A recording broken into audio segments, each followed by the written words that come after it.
Hello, my name is Ebenezer and I love to cook.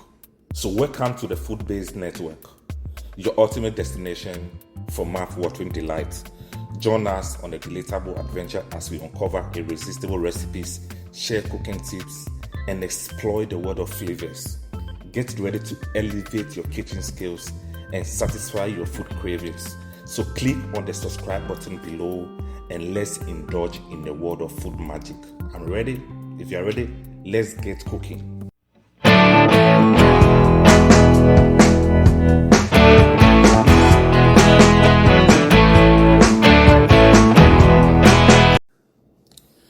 Today we are making banku and grilled tilapia. The ingredient that we need for this food is we need tilapia, and you can use as many tilapia as you want. But for the purposes of this video, I'm using 3 large tilapia. These are very big, So the first thing you need to do is to make sure that you clean the fish.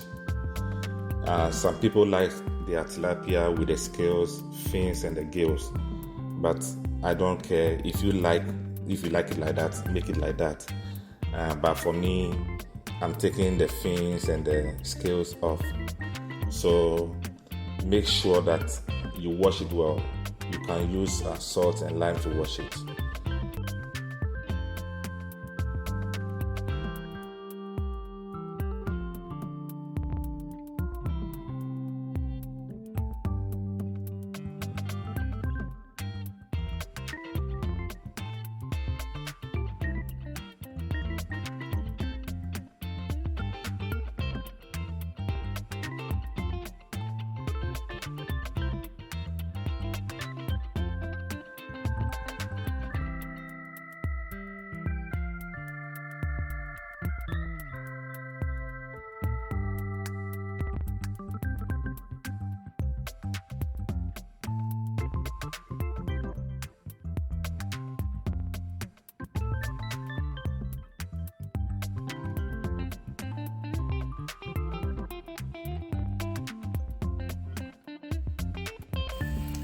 Preheat the oven to 350 degrees.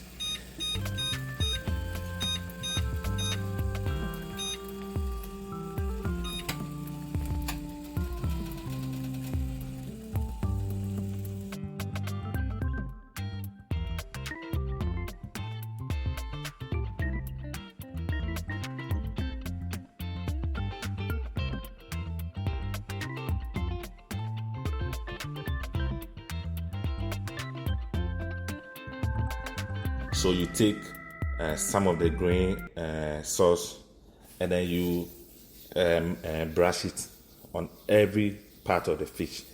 Make sure you brush every corner.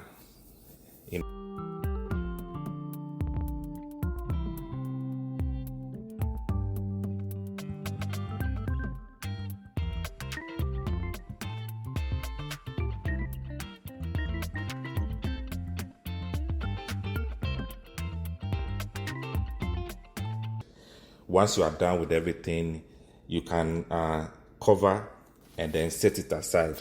You can leave it in a refrigerator for 30 minutes or even overnight.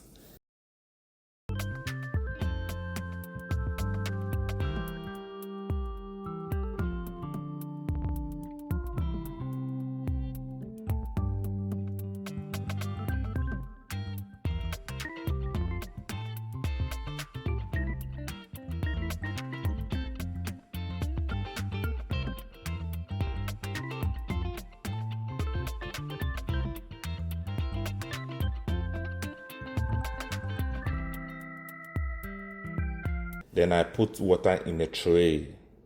This is also optional, but I like to do that.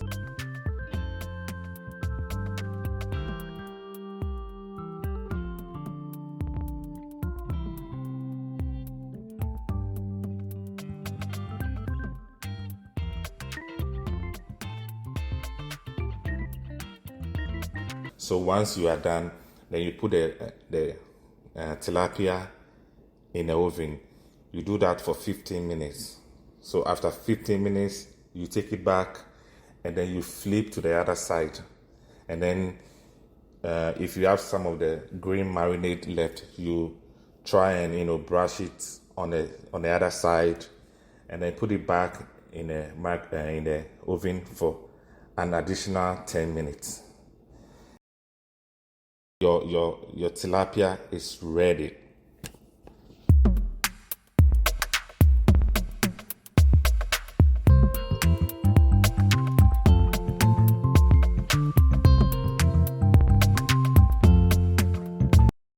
To peel the cassava and then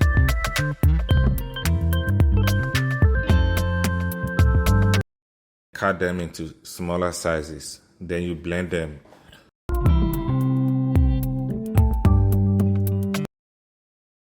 Once you blend them, then you pour it in a pot.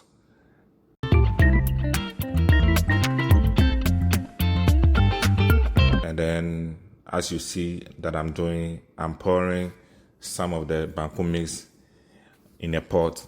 Then I'm going to mix, I'm going to stir to mix till it becomes thin porridge.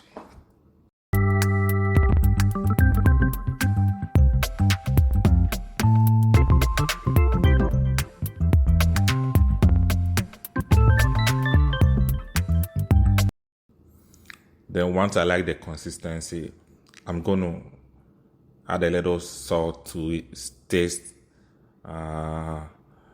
So the next thing I will do is to place it on the stove on a medium heat, and then I'll start mixing. You need to continue to mix. You need to continue to mix. You don't want your porridge to start thickening down.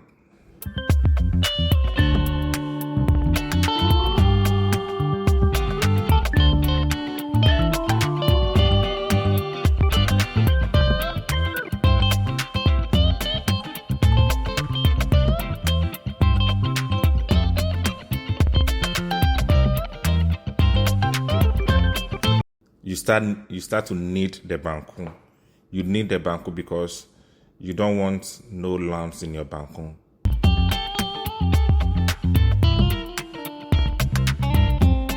So you continue to knead the Banku. Like I said, you don't want any lump size in your Banku. So you keep kneading for like 5 minutes, and then you add a little water. You only add a little water once you think that your Banku is too thick. This is optional. Some people like their Banku soft.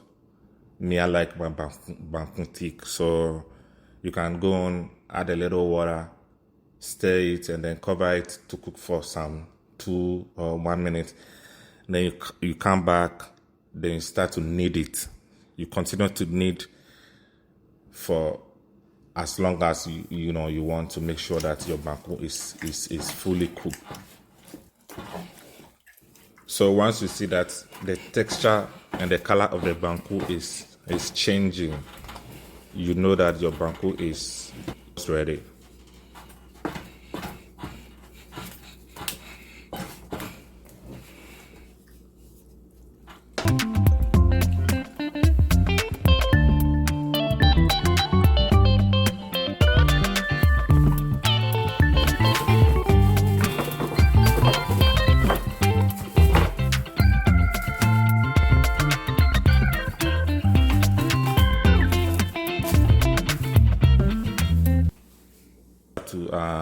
Dish the Banku out, and then you are ready to go.